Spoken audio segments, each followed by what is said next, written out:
Heute soll es wieder um etwas sehr Gruseliges und teilweise auch Verstörendes gehen. Denn wir schauen uns heute gemeinsam 8 der verstörendsten Kameraüberwachungsaufnahmen an, welche man im Internet finden kann.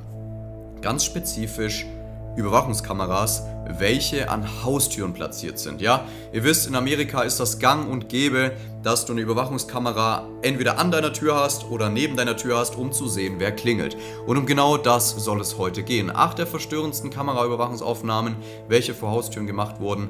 Ich bin super gespannt. Das Video wurde mir von einer Zuschauerin auf Instagram zugeschickt. Ich habe mega Bock, es gemeinsam mit euch anzuschauen. Es wird bestimmt wieder super gruselig. Deswegen würde ich sagen, bevor wir mit dem Video loslegen, geht nochmal schnell in die Küche, holt euch den einen oder anderen Snack, geht vielleicht nochmal kurz aufs Klo und dann lehnt euch entspannt zurück und genießt das Video mit mir.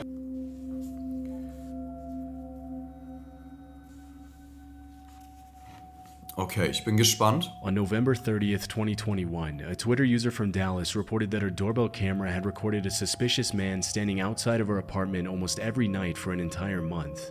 Oh mein Gott, was? Okay, jemand hat auf Twitter gepostet, dass es einen sehr merkwürdigen Mann gab, welcher einen ganzen Monat lang nachts immer wieder vor der Haustür stand. According to her tweet, she had already reached out to the authorities, but they hadn't done enough to keep the man away. This is what her Ring camera captured. Okay, das ist, was die Kamera aufgezeichnet hat.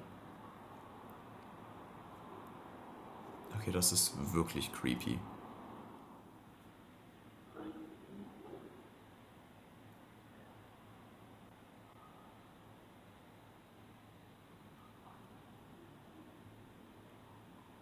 Oh mein Gott, stellt euch mal vor, ihr wohnt in diesem Apartment und ihr seht, holy moly, dass nachts immer wieder jemand vor eurer Tür steht. Oh mein Gott. In most of the clips, the man can be seen standing eerily still outside of the woman's apartment, possibly waiting for her to come outside. Ah, das ist sogar eine Frau, die da drin wohnt. Und die Vermutung ist, dass er halt wartet, dass sie rauskommt. At one point in the video, the man can be heard talking, but his words are difficult to make out.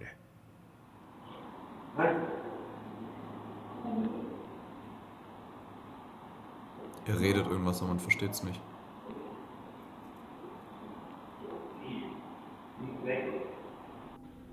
It's unknown what he planned to do if the woman stepped out of her apartment, but judging by his behavior, it likely wasn't anything good.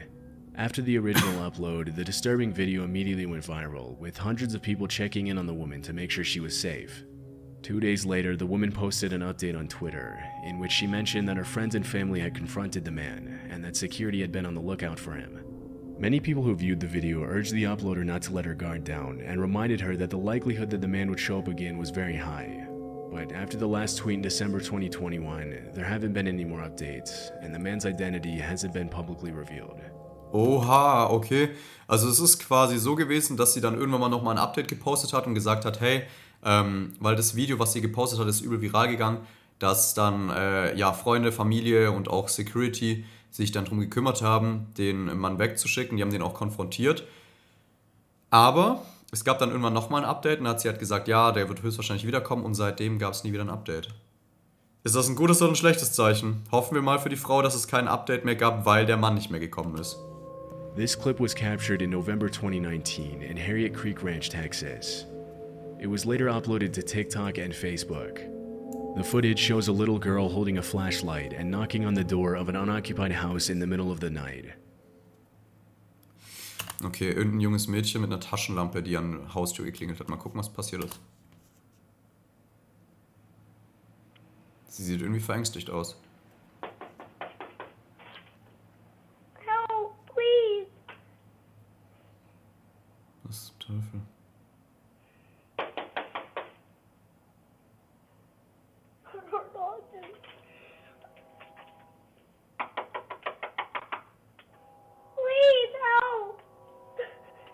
Braucht auf jeden Fall Hilfe.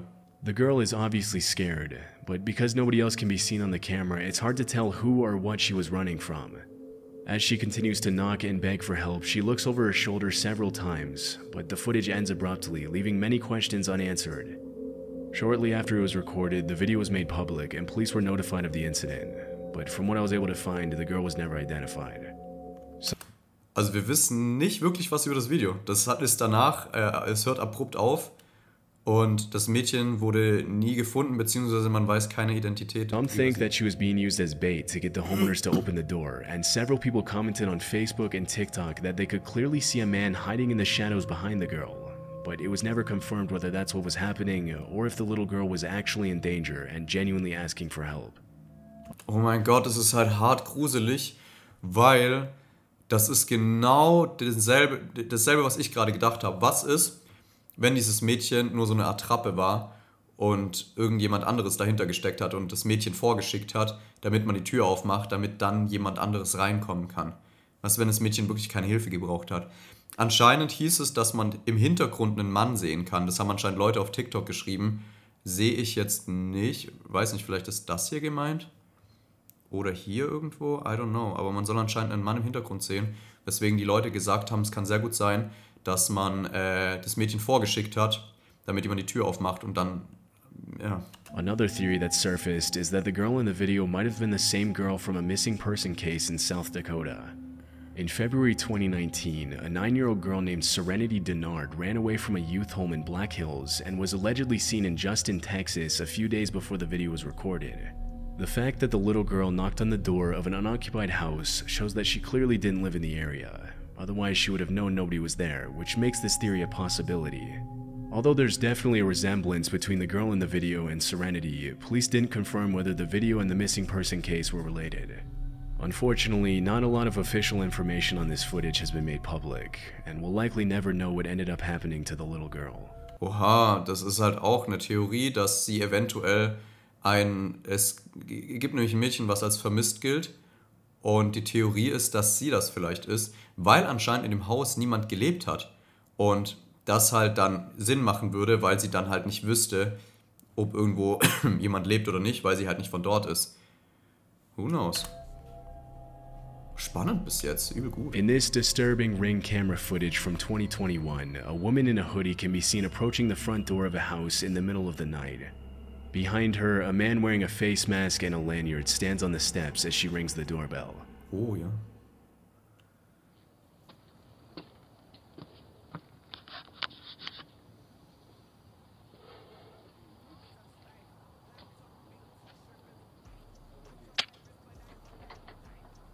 Doorbell cameras are meant for homeowners to see who's at their door and communicate with their visitors to decide whether or not it's a good idea to let them in. But das ist halt das Ding. Diese Kameras sind halt genau dafür da, um zu sehen, wer vor deiner Haustür steht und ob du ihn wirklich reinlassen möchtest. Da steht auf jeden Fall eine Frau und auf einmal kommt noch ein Mann dahinter mit einer Maske. in this case, the owner opens the door without hesitation.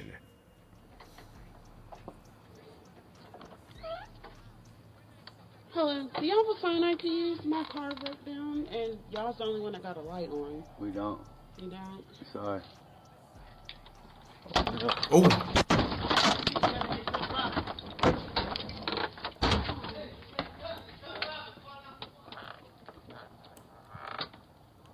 Krass. Ey, ich weiß auch nicht, warum die Person einfach so random aufgemacht hat. Der hat halt instant aufgemacht. Hätte ich jetzt so nicht gemacht, übel gefährlich. Aber die haben halt gemeint, ja, können Sie uns helfen? Wir müssen telefonieren und... The woman tells him that her car broke down and asks if she can use his phone. The owner politely refuses, but as soon as he apologizes and closes the door, the man with the face mask tries to break into the house with a weapon in hand. Ja, der hat eine Waffe in der Hand Fortunately, the gehabt. owner had locked the second door just in time. It's unknown if he called the police, but Boah, from der what I could Glück gehabt, find, dass the er noch identities of the man die and zwei woman Türen noch haven't schnell been geschlossen revealed. hat, gell? What makes this footage even more chilling is the fact that there's a playground in the yard, which means the two had specifically targeted a house where they knew there would most likely be kids inside. Had the homeowner not reacted quickly, he and his family would have probably been the victims of an armed robbery or possibly much worse. Ey, ohne Witz, keine Ahnung, was passiert wäre, gell, wenn die In reingekommen February wären. 2020, an off-duty police officer received a message from his neighbor asking him to go check on his wife because somebody was trying to break into their house, and the woman was home alone. The man immediately walked across the street to his neighbor's house, but didn't see anything suspicious. When he came back, he saw that his neighbor had sent him this clip. Ach du Heiliges.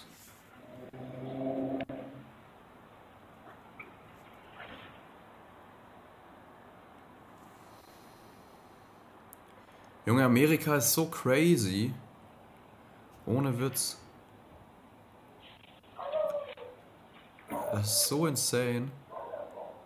The video shows a shirtless man crawling up the stairs to the front entrance of the house and attempting to open the door. Realizing it's locked, he walks back down the stairs and makes his way to the side of the house. After viewing the footage, the man immediately called 911, and 10 minutes later, 4 officers arrived in the neighborhood with a canine unit to help track down the intruder. What followed was an intense game of cat and mouse involving the neighbors, the police, and the shirtless man. Although he was spotted by the neighbors multiple times, he managed to slip away from the cops every single time. Several minutes into the search, the man heard his neighbor calling from across the street, saying that he could hear someone in his backyard. The 2 men scoured the outside of the house and eventually found that the back porch light had been unscrewed, but the shirtless man was nowhere to be seen. About an hour later, the man who uploaded the video walked out onto his back deck and spotted the intruder unscrewing another porch light, this time from the house across the street. Also es gab halt dann eine übelste Verfolgungsjagd, weil die Polizei alarmiert haben. Und also die haben den dann nicht mehr gefunden, den Mann. Bis auf einmal jemand, oder ich weiß jetzt nicht, ob es dieselbe Person war, auf jeden Fall auf einmal merkwürdige Geräusche aus dem Hof gehört hat.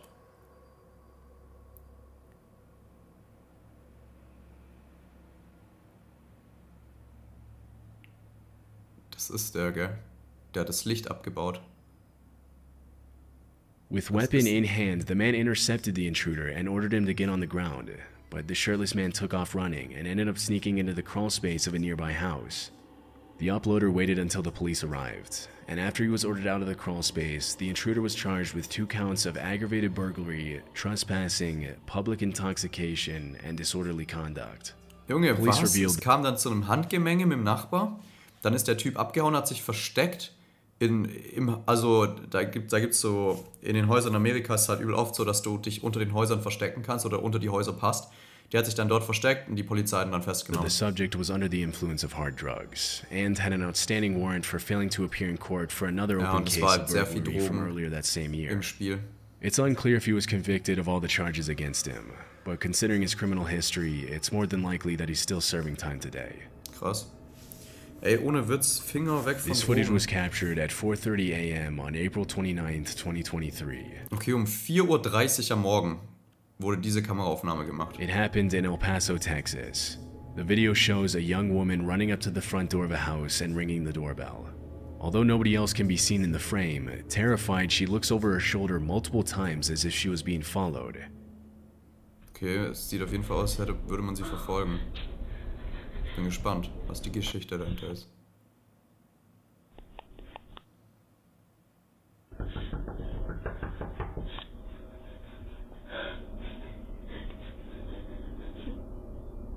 Was zum Teufel ist hier passiert?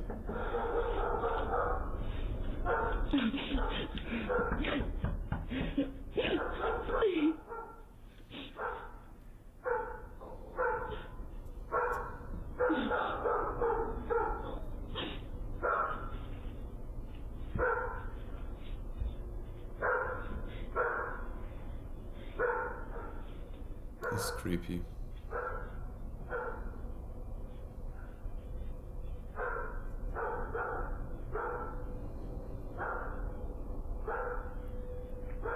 The woman begs for help and starts crying when nobody answers the door, and a few seconds later, a car's headlights come into view in the background. As soon as she sees the light, the woman crouches down behind a column, and she does the same thing again when she sees the neighbor's driveway lights turn on. Alter, die wurde safe verfolgt, gell, von irgendwas oder irgendjemanden. Weil als dieses Auto kommt, kriegt die übel Panik. Das ist creepy.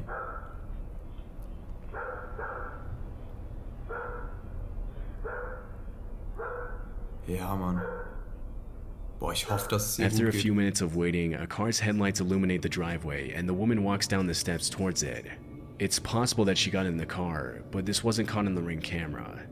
As soon as the footage was made public, many people started speculating that the woman might have been the victim of trafficking and was trying to escape her captors, but others believe that she had a totally different motive. Several viewers mentioned that if she really had been in danger, she wouldn't have hid from the neighbors when she saw their driveway lights turn on. Another thing that caught viewers' attention is the fact that at the very beginning of the video, the woman isn't actually running. She appears to be casually walking up the steps, and she only begins to run when she comes into view of the doorbell camera, which suggests that the whole thing might have been a robbery setup. Less than a month after the footage was uploaded, El Paso police arrested 34-year-old Krista Nicole Cordeaux for burglary. After her mugshot was released, some people believed that it was the same woman from the video due to the resemblance, but police never officially confirmed this. Okay, also es gab halt Theorien, dass es eventuell ein Opfer ist von Menschenhandel, dass sie dem Ganzen entkommen ist. Gab aber auch andere Theorien, dass sie eventuell ja so eine Räuberin war, Verbrecherin, denn wenn man sich die Aufnahmen genau anschaut, sieht man, dass die Frau am Anfang ganz normal läuft und erst bevor die Kamera, also erst wenn sie an den Stufen ankommt, rennt sie und tut so, als würde sie halt Panik haben.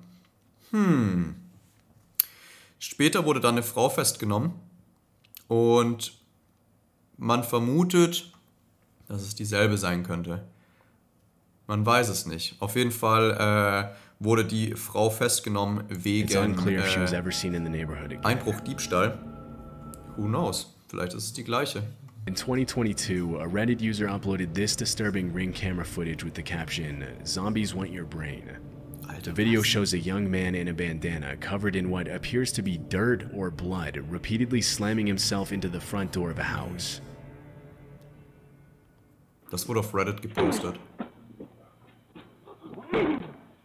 Was zum... On his third attempt to break down the door, he apparently knocks himself out after hitting his head. Stumbling after the impact, the man collapses over the front porch railing, knocking over an ornament in the process. Junge, ist der dumm? What? Er hat sich einfach selber ausgenockt? Ich wollte gerade sagen, wenn man das an meiner Tür machen würde, gell? Alter, ich würde rauskommen, Junge. Ich würde genau das mit diesem Typen anstellen, wenn der das vor meiner Tür machen würde. Aber er hat es sich einfach selber genommen. Was zum... Junge, der Rücken. Wie er gebogen wird.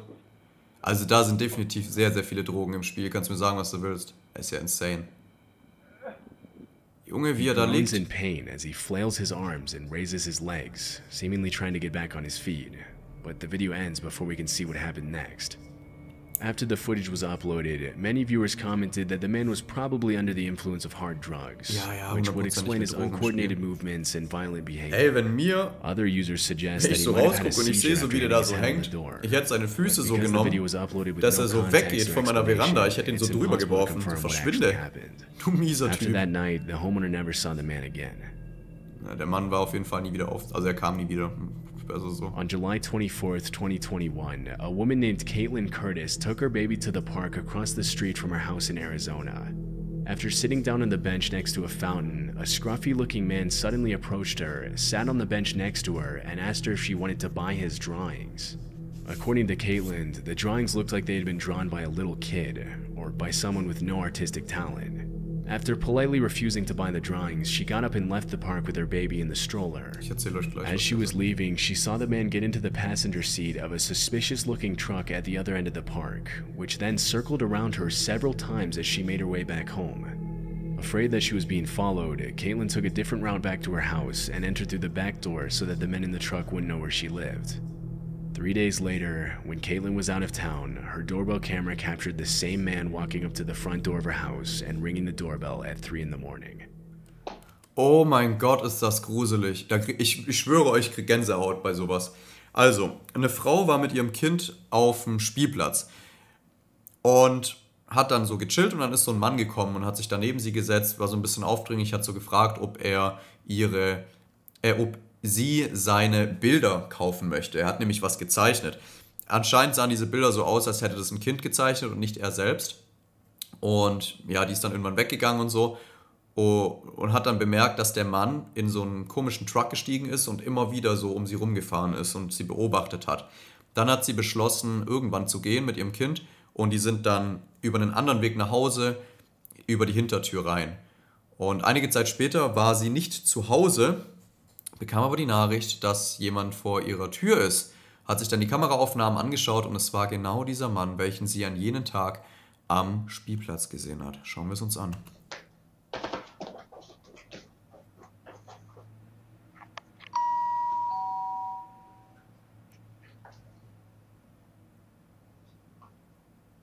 hat der hat die Bilder wieder in der Hand? Die Zeichnungen.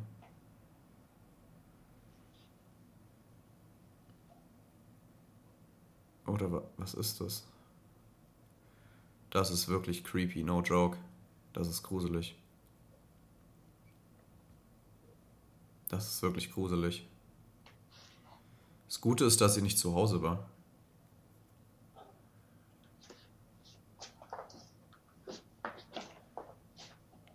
Kannst du mir auch sagen, was du willst, der Typ ist auch komplett drauf. According to Caitlin, her husband was asleep while the whole thing was happening, and he didn't learn about the man's visit until the next day. Ah, ihr Mann war da, aber der hat geschlafen. After the video was uploaded to TikTok, some users commented that the fact that the man rang her doorbell specifically was not a coincidence, and that he might have been watching her from the day they met in the park. It's possible that he was using the drawings to try and distract her while the other man in the truck abducted her child, but we'll likely never know his intentions for sure. The incident could just be written off as a man who was under the influence of drugs or suffering from mental illness, but if Caitlin hadn't been careful, it's anyone's guess what might have happened.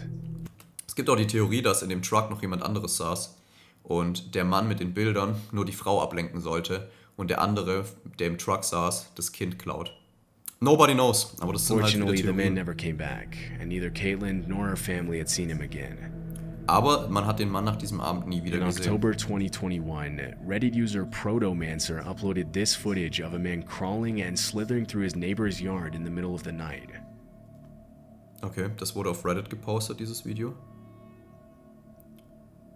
Oh ja. Okay, das ist wirklich creepy. Entweder Drogen oder wirklich, keine Ahnung, was diese Leute im Schild führen, aber das, was der aufgezeichnet hat, ist anscheinend ein Mann, welcher zum Nachbar gekrabbelt ist. There doesn't appear to be any context surrounding the video, but most users attributed the man's particular behavior to drug use or possibly mental illness. Ja. Even though he isn't hurting anybody, this is probably not the type of person you would want to run into on your way back from home in the middle of the night. Das The man in the stimmt. footage hasn't been identified. Er tut zwar and it's niemandem unclear was, if he aber ever das showed ist up again. keine Person, die du nachts antreffen möchtest. Ja, das war's mit dem Video. War übel gut. Oha, ich kenne ja, also wir haben ja hin und wieder mal solche Videos angeschaut. Die waren aber bei Weitem nie so gut wie das. Fand ich sehr gut aufgebaut. Auch, dass wirklich richtige Geschichten immer hinter den Videos gesteckt haben, die man erzählt hat. Fand ich persönlich sehr spannend, sehr gruselig. Hat mir sehr gut gefallen. Vielen, vielen Dank für den Videovorschlag, dass du mir diesen Link zugeschickt hast. Super, super nett und war sehr cool. Also, es hat es ins Video geschafft. Wenn ihr möchtet, dass eure Ideen und Wünsche es in die Videos schaffen, dann schreibt sehr gerne unten in die Kommentare oder schickt mir den genauen Link mit einer kleinen Beschreibung vielleicht auf Instagram zu. Hier ist mein Insta und dann schauen wir mal, ob euer Video es vielleicht, beziehungsweise euer Videovorschlag es ins nächste Reaction-Video schafft. In dem Sinne, vielen, vielen Dank fürs Zuschauen. Ich liebe euch über alles und noch ganz kurz, was ich noch anmerken möchte. Ich lese immer wieder in den Kommentaren, dass Leute schreiben, dass sie Englisch nicht so gut verstehen und das ist der Grund, weswegen ich alles immer noch mal auf Deutsch übersetze. Ich lese natürlich auch die Kommentare von den Leuten, die dann immer genervt sind und sagen, hör doch auf, das immer zu übersetzen. Jeder muss inzwischen Englisch können und so. Aber es gibt halt einfach Leute, die Englisch nicht gelernt haben oder es einfach nicht so gut verstehen. Und für die wird das Ganze übersetzt. Ja, man kann es halt nie irgendwie jedem recht machen. Es ist halt einfach leider so. Machst du das, ist der andere beleidigt. Machst du es nicht, ist der andere beleidigt. It is how it is. In dem Sinne, wir sehen uns beim nächsten Mal. Vielen, vielen Dank fürs Zuschauen. Ich liebe euch über alles. Macht's gut, bleibt gesund. Passt auf euch auf. Ciao, ciao. Zudem möchte ich mich zu guter Letzt noch bei meinen Patreon-Mitgliedern bedanken. Besonders der Stufe 2 und 3. Und zwar wären das Nico Bergmann, Dine Biene, Judith Gamelin, Belief 187, Drache 12, Steven Lohr, Alibaba, Lara Rickers, Clicker Chris, Drache, Hope 1800, Sayrox 06, Dave, Jasmin, The Cat Lady, Variola, Lara, Daisy, Marlene Tillmann, Jessica Krück, Ian the One, René Steckel, Rebecca, Annika K., Alexandra Gerstmann, Flauschvieh, Vanessa, S. Zipkibil, Bobeldaya, Firehead 1999, Andreas Schuster, Beatrice Rebecca, Lauren, René Kote, Jessica, Magdalena Kantler, FJ Mountain, Anna Rose, Diaboli 666, Jenny Steffel, Mr. Passo, Maria Pantu, Denna, Tina Karaman, Cyber, Psycho XX, Steven Lied, John Jokes, Justin Richter, Steffi, Kinga1613, Lea, Brody's Rainbow, Steven Schulz, Verena Alberer,